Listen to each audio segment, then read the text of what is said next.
Luis, buenos días y gracias por estar con nosotros otra vez con respecto a tener una visión de mercados de este segundo trimestre del 2024. Bueno, en principio ha habido muchísimos movimientos geopolíticos y también ha habido visiones de ajuste con respecto a los tipos de interés. Pero bueno, quería comentar contigo, a ver un poquito primero que nada cómo ha ido la evolución de las bolsas y de la renta fija y los diferentes sectores y también que se está ajustando o se está diciendo que se está moderando la inflación, ¿no? Sí, bueno, yo creo que para hacer una visión de lo que esperamos para este trimestre, el repasar cómo ha ido el anterior, yo creo que es básico para entender un poquito dónde estamos, ¿no? A ver, hemos tenido un trimestre muy positivo de índices bursátiles. Ahora veremos otra vez porque ahí vuelve a haber cierta concentración en lo que es cosas que suben contra cosas que no suben. Eso es importante para entender evolución, perspectivas, etcétera. Bueno, fijaos cómo tenemos bolsas del 8% al 12% en Europa, Reino Unido más retrasado, en Estados Unidos, sobre todo Nasdaq y S&P, más vinculados a la tecnología, pues subiendo bastante. Tenemos Brasil como una de las excepciones, igual que Hang Seng en Asia. China no acaba de despegar, no sabemos si va a ser el renacer chino. Es verdad que antes de su festividad de Año Nuevo se anunciaron cositas que parece que están activando al mercado. Eso es un tema a tener en cuenta. Todavía no vamos a hablar este trimestre específicamente de China, pero a lo mejor en el que viene ya sí, porque pueden estar cambiando cosillas. Japón liderando las bolsas, es verdad que con un yen muy castigado, realmente la rentabilidad para una inversión en bolsa japonesa pues podría ser en torno al 10% aproximadamente por la caída del yen. Una bolsa, un país que ha subido tipos de interés después de muchos años, después de décadas de deflación, de décadas de consumo parado, pues ha subido tipos de interés, ha gustado a la bolsa. Veremos si esa subida de tipos que ha gustado a la bolsa, hasta dónde perjudicará a las empresas exportadoras por una posible recuperación del yen, pero también a lo mejor es un tema para hablar en próximos trimestres. De momento, nuestra visión a Japón y China pues es estable, no sin muchos cambios, pero sí que en focus para mirar cómo, por un lado, las políticas fiscales más agresivas de China y, por otro, las políticas monetarias más restrictivas en Japón pueden beneficiar a sus bolsas. Y después la parte mala de nuevo vuelve a ser los bonos, que en general, aquí he puesto un ejemplo de bonos públicos, han subido de rentabilidad, eso quiere decir baja de precio, ahora profundizamos un poquito, pero no todo lo que es renta fija ha ido mal, afortunadamente, y aunque los bonos públicos han ido mal, la renta fija es mucho más y creo que podemos mirarlo. Aquí lo que te decía, Alberto, fíjate cómo las bolsas es verdad que han subido bastante, pero no todo ha subido bastante. Tenemos, por ejemplo, tecnología, esto es el índice MSCI globales, incluyendo emergentes. Fíjate cómo la tecnología ha subido muchísimo. De hecho, las 7 magníficas han subido mucho más que el Nasdaq. Contando que en las 7 magníficas hay dos que se han pegado una buena castaña, como es Tesla y como es Apple. Pero aún así, tecnología, sobre todo aquí, gran tecnología, es lo que más pesa, pues ha subido muchísimo, telecomunicaciones ha subido bastante, industrial ha subido, y después ya vamos aquí, por aquí tenemos bancos, y por la última pata, por ejemplo, tenemos utilities, que han estado, utilities son servicios públicos energéticos, Iberdrola, por ponerte un ejemplo, que prácticamente no se ha beneficiado de las subidas, que es un gráfico a 12 meses, no solo del primer trimestre, es un gráfico a 12 meses.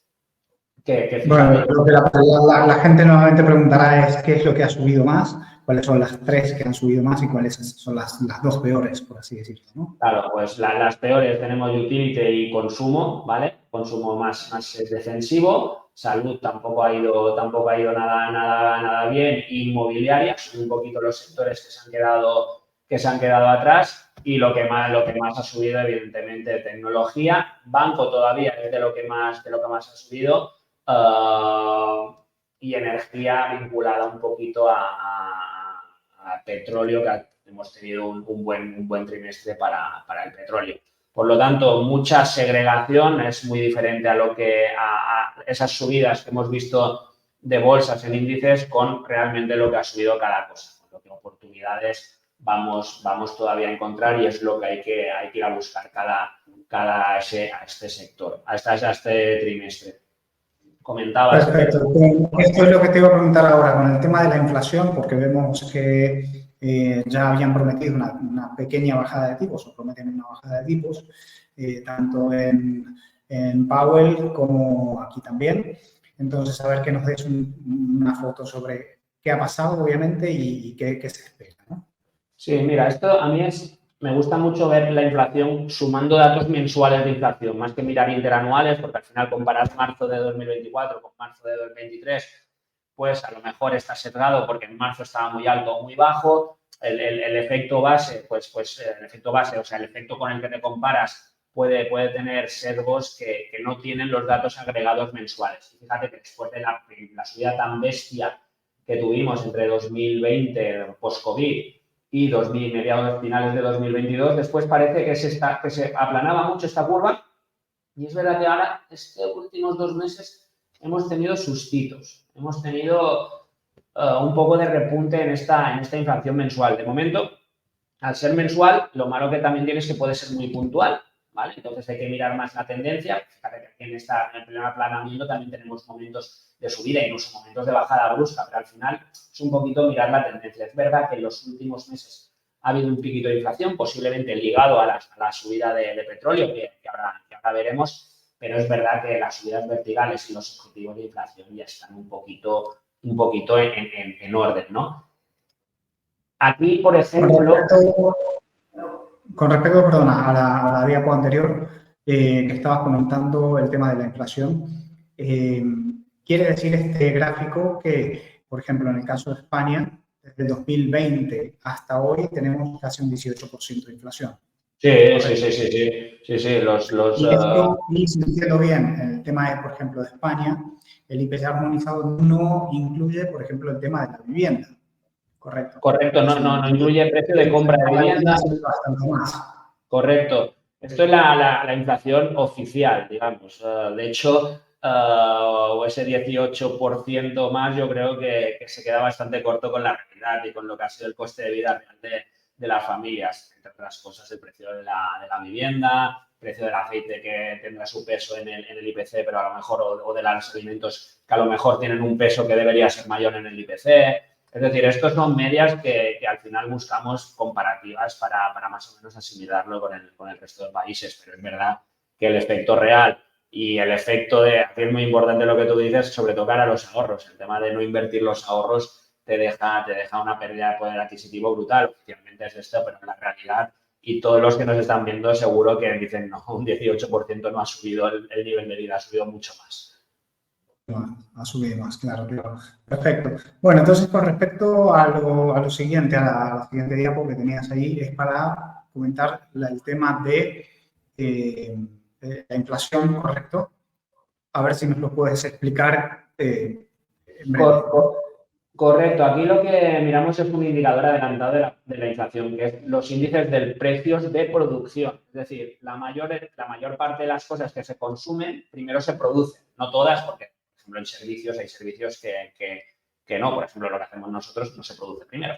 Pero la mayor parte de la inflación viene explicado por precios de producción. Y fijaos cómo esto es en Estados Unidos, hay una correlación brutal, ¿vale? Es verdad que la producción es más volátil, sube y baja más que la inflación, pero lo que es obvio, esto es desde 2003, que cada vez que la producción se ha puesto por debajo del 2, estas dos líneas horizontales marcan el 2% objetivo y el 0 que marcaría deflación. Y fijaos cómo cada vez que ha habido precios de producción en negativo por debajo de 2, los precios de consumo han ido por debajo de 2. Por lo tanto, no me preocupa que la inflación se sostiene porque al final lo que se está produciendo es más barato. De hecho, hablando nosotros tanto con empresas directamente como con fondos que hablan con empresas, nos hablan mucho de la deflación en producción. Y esto es Estados Unidos. Europa es mucho más bestia el problema. Fíjate cómo es un menos 8% de bajada de precios en producción. Aquí sí que vemos muy claramente cómo estos precios de producción tan en negativo van a marcar una inflación en negativo pronto, por debajo del 2, por supuesto, ¿vale? Aquí se ve un poquito más estrecha esta barra porque al irnos tan arriba en precios de producción post-COVID, pues el gráfico se achata un poquito, pero también no me preocupa personalmente que la inflación esté pronto en negativo. Uno de los causantes, otro indicador adelantado, pues el petróleo, que es verdad que lleva desde que comenzó los problemas con el Mar Rojo, ese cierre del canal de Suez por los ataques de los hutíes a barcos cargueros, pues que han obligado que muchos tengan que dar toda la vuelta a África. ¿Puede ser inflacionario? Es posible que sí. Aún así, el incremento de costes de los fletes nos lleva a costes de fletes todavía baratos. Estaban muy baratos por esa ralentización económica que está sufriendo el mundo. Han subido un poquito. El petróleo también es verdad que ha subido, el canal es alcista, pero fíjate que está a precios de inicio de la guerra de Ucrania. Por lo tanto, tampoco podemos hablar de un petróleo caro, es verdad que en tendencia alcista. Y es un factor importante.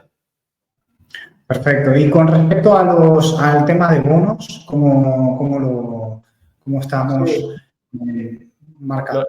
Los bonos que van muy ligados a la inflación y a los tipos de interés también han marcado un poquito lo que estamos viendo en el gráfico de inflación, ¿no? Un descanso a esa ralentización de la inflación. Los bonos, aquí no hay que olvidar. Este gráfico refleja la rentabilidad del bono americano, español y alemán a 10 años, la rentabilidad, ¿vale? El precio, o sea, lo que ganamos realmente con los bonos funciona a la inversa. No voy a entrar a la fórmula. Quien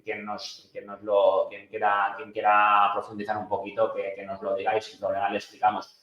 Pero fíjate cómo después de toda la subida, al hilo de la subida de tipos de interés, a finales del año pasado, la rentabilidad de los bonos cayeron fuertemente. Quien tenga hipotecas y mire el Euribor, verá que el Euribor también se ha movido en ese sentido. Pero al contrario del Euribor, los bonos han repuntado, ¿vale? Las perspectivas Para de bajada... explicar un poquito aquí, explicamos esto de la diferencia entre, es decir, como precio base, el alemán y el español, ¿no? A ver si lo... Sí, bueno, aquí es prima de riesgo. De hecho, la prima de riesgo, cuando se hablaba mucho de prima de riesgo en la crisis financiera, es esta diferencia que vemos aquí. Es lo que paga además, este 3,30 que paga el Tesoro español por financiarse a 10 años contra el 2,47 que paga el Tesoro alemán por financiarse a 10 años. Esto es la prima de riesgo. No quiere decir que Estados Unidos tenga más riesgo, sino que hay el efecto divisa, ¿vale? Y el efecto divisa y el efecto tipos de interés en Estados Unidos que son más altos que en Europa, ¿vale? La prima de riesgo se compararía entre España y Alemania, no con Estados Unidos, que además, fíjate, Alberto, cómo ha repuntado más con los últimos datos, ¿vale? ¿Por qué? Porque ahora se está hablando y además esta semana hemos tenido, bueno, para que lo vea grabado, hoy es el día posterior a la reunión del Banco Central Europeo y 2 días después del dato de inflación de marzo de Estados Unidos. Se ve como Europa, tanto Alemania como España, los bonos pues están parados en torno a estas rentabilidades, pero el americano sí que ha pegado una cierta subida. Se enfrían un poco las perspectivas, ya lo veremos, de bajada de tipos en Estados Unidos, pero no en Europa, que parece que sí que van en ese camino. Perfecto. ¿Qué previsiones entonces estamos barajando con respecto a lo que viene a ser los tipos de interés, ¿no? Sí, mira, aquí antes de entrar en esto, aquí para modo anecdótico, esto es el precio del bono alemán a 10 años, ¿vale? Es un gráfico inverso a este que veíamos, ¿vale? Este es el gráfico del Bund alemán, que es el futuro del bono a 10 años, y fíjate que es totalmente inverso. Esto es un poquito anecdótico para que la gente vea la diferencia. Y aquí tenemos las perspectivas de bajadas, aquí lo tenemos de la Reserva Federal Americana. Esto es las perspectivas de bajadas en junio, ¿vale? Que es donde todas las apuestas estaban. Fíjate que ahora prácticamente el 80% de probabilidades es que se mantengan tipos de interés en junio en Estados Unidos, en el rango 5,25-5,50, pero es que hace una semana las probabilidades eran muchísimo mayores, ¿vale? Y hace un mes todavía mucho más. Es verdad que hace un día todavía eran menores y parece que el mercado, después del dato de inflación, ha normalizado un poquito, pero parece que vamos a ver tardar un poquito más la baja de tipos. Pero fíjate que a diciembre, a final de año, pues prácticamente las probabilidades es de un 12% de que los tipos no se bajen a lo largo del año. Pero esto va cambiando mucho. De hecho, hace un mes esas probabilidades eran cero, ¿vale? Y ahora son del 12%. Hay que ver un poquito estos datos macroeconómicos americanos. ¿Por qué Estados Unidos puede retrasar y Europa no? Porque los datos macroeconómicos americanos son mejores que los de Europa, los datos de inflación no son tan buenos como en Europa, pero aquí yo siempre digo lo mismo, creo que es un poco artificial lo que estamos viendo en la economía americana. Es decir, es verdad que el dato macrocrecimiento es bueno, que la inflación no está cayendo tanto, que el paro es prácticamente pleno empleo, pero Estados Unidos, si miramos datos de tarjetas de crédito, han subido muchísimos, impagos de tarjetas de crédito han subido muchísimos, el mercado laboral está viciado porque hay mucho pluriempleo en Estados Unidos, que esa pérdida de pluriempleo es menos renta para las familias que tiran de tarjetas de crédito, pero al final no es más paro. Por lo tanto, yo creo que Estados Unidos no está tan bien como parece. Veremos la evolución porque hay precios inmobiliarios desplomándose en Estados Unidos. Es decir, claro, al final la subida esta de tipos tan fuerte que la han hecho y tan mantenida les está haciendo. Claro, está haciendo más daño de lo que muestra el dato macro. Si la Reserva Federal esto no lo ve y tarda en bajarlos, pues a lo mejor podemos ver sufrir a las familias, al sector inmobiliario americano, podemos verlo sufrir. Yo creo que al final, con la inflación prácticamente en el objetivo que tienen, al final bajarán tipos y relajarán un poquito el potencial problema, que Europa evidentemente lo tiene más y por eso se habla. Que no será la primera vez que se equivoque la Reserva Federal y el Banco Central Europeo. Tenemos muchísimos ejemplos. Tenemos muchísimos ejemplos, fíjate. Aquí me encanta enseñar esta diapositiva, creo que la enseño siempre. Esto es de junio de 2021, el inflación es transitoria. En esos momentos, la inflación era del 5.4 y subiendo. Hoy, que es del 3.5 y bajando, dice que no quiere bajar tipos, ¿vale? Que no quiere bajar tipos. Tendrá que salir con una bajada corriendo al final. Claro, al final van a tener que correr. Como tuvo que correr el BCE cuando dijo a finales de diciembre de 2021 que en 2022 no subiría tipos. Con la inflación al 5% y subiendo. Hoy está al 2,4 y bajando, ¿vale? Claro. Y tenemos los tipos mucho más altos. Por lo tanto, no hay que creerse mucho lo que digan los bancos centrales tampoco, ¿eh? Y con respecto a las bolsas versus la economía así en general, tanto en Europa como en Estados Unidos, sí, aquí es importante. Se está ralentizando y cree que la bolsa obviamente va a seguir esa ralentización o esa bajada, ¿no? Claro, es muy importante este tema porque se habla mucho de que, vale, la inflación parece que está controlada, los tipos bajarán, pero se ha hecho daño a la economía. Podemos ver una crisis. En Europa tenemos recesión en Alemania y en la zona euro a nivel numérico, a nivel de 2 trimestres consecutivos con crecimiento negativo, pero que la gente no piense que hay una correlación muy directa entre las bolsas y la economía. Aquí, en la parte de abajo, tenemos el PIB americano, ¿vale? El crecimiento de la economía americana y arriba el S&P 500. Fíjate cómo aquí tenemos pues, bajadas de PIB, alguna crisis financiera, ¿vale? Es verdad que cuando las crisis son largas sí que hay correlación, es decir, aquí en 2007, 2008 que quiebra Lehman Brothers, pues la economía se desploma. A ver, si pudieras volver a repetir, esto porque se te ha quedado colgado un poquito la pantalla. Vale, aquí tenemos, por ejemplo, la crisis financiera que es larga, sí que vemos cierta correlación, es decir, cuando la crisis se alarga, la bolsa lo sufre, ¿vale? ¿Pero por qué? Fíjate que aquí la economía iba bajando mientras la bolsa iba subiendo, ¿vale? Totalmente descorrelacionado. Aquí quiebra Lehman Brothers, pues las bolsas también caen, que se empiezan a subir mucho antes que el pico de caída de la economía. Aquí volvemos a ver caídas de la economía y subidas de bolsa. La COVID, fíjate cómo la bolsa se recupera muchísimo antes. De hecho, los mínimos de bolsa son la semana nos confinan el 13 de marzo de 2020 en prácticamente todos los países. Es un viernes. Los mínimos de muchas bolsas fueron el 16, el lunes siguiente. Pero del 20 no pasó.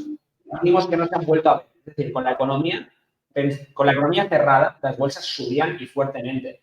Podemos ver una cierta ralentización económica, incluso recesión en Estados Unidos y ver bolsas subiendo es posible. En Europa, fíjate, lo estamos viendo. Ya tenemos la recesión en Europa, en nuestra zona euro, y esto es contra Eurostock. Y bolsa subiendo. Por lo tanto, que la gente no diga, no voy a invertir en bolsa porque la economía no va bien. Evidentemente, tiene que estar ligado, pero no de forma tan directa. Cuando hay bajadas muy bruscas, crisis financiera contra crisis financiera, cuando hay bajadas muy bruscas, muy bruscas o muy largas, sí que se nota. Pero no esperemos a que la economía se recupere para entrar en bolsa, ¿vale? Bueno, con respecto a entonces la bolsa europea también, versus la economía, es lo que hemos visto. Y Sí, ahora con respecto a los sectores con potencial que puedas tener o que puedas ver en este tipo de entorno o de situación. Fíjate, aquí tenemos Europa ya entra en recesión, ¿vale?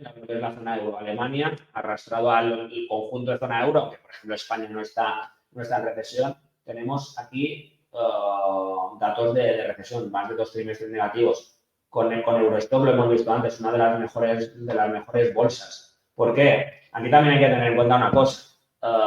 Por ejemplo, muchos inversores españoles nos dicen, no, pero es que en España pues las cosas pueden ir mal porque los tipos de interés van a afectar mucho a las empresas, y es verdad, las cosas van a ir peor económicamente. Pero, por ejemplo, se puede no invertir en bolsa española. O, por ejemplo, la mayor parte de empresas españolas tienen la mayor parte de sus ventas fuera de España. Eso también hay que mirarlo a la hora de invertir en una bolsa o en otra, ¿vale? Antes hablábamos de China.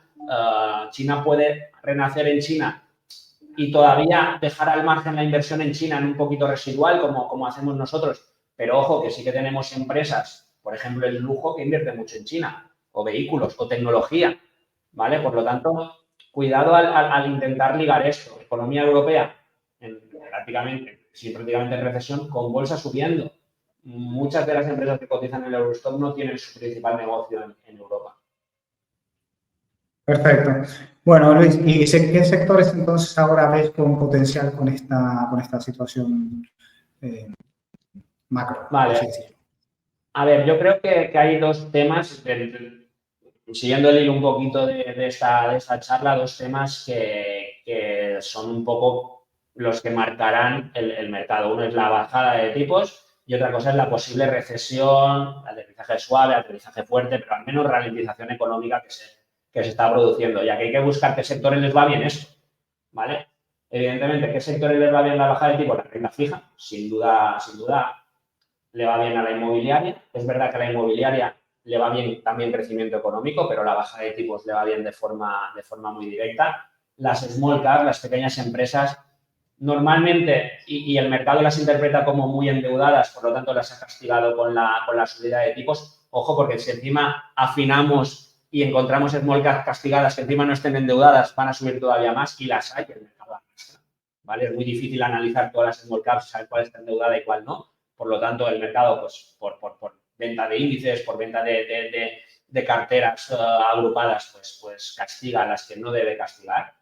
Tecnología, un poquito lo mismo. Puede haber tecnología que no esté endeudada, puede haber tecnología que sí está endeudada y que tiene mucho potencial, inteligencia artificial, vital, etcétera, etcétera, y que la bajada de tipos le vaya a ir muy bien si sobreviven.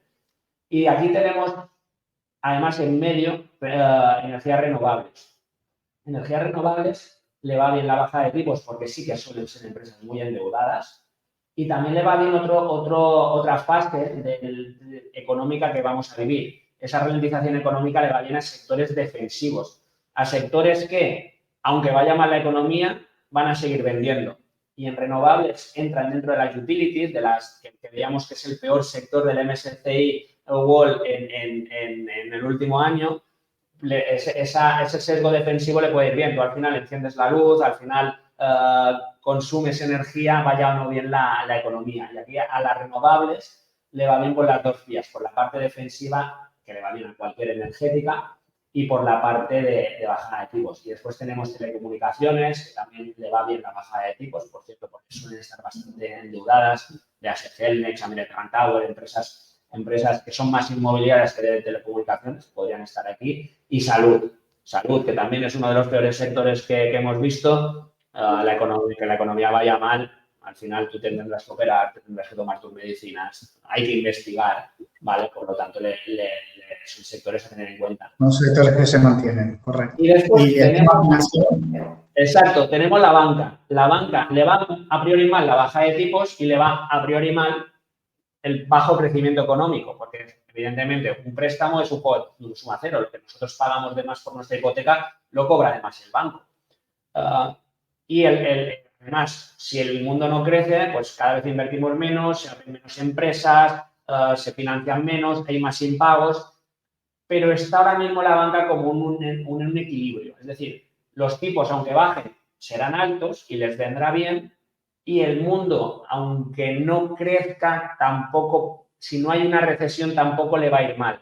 Por lo tanto, está ahí un equilibrio que hay que tener en cuenta. Servicios financieros, ojo, que además en servicios financieros, y lo digo precisamente esta noche, pues seguramente cuando los usuarios vean el vídeo ya habrá pasado, presentan resultados la gran banca americana.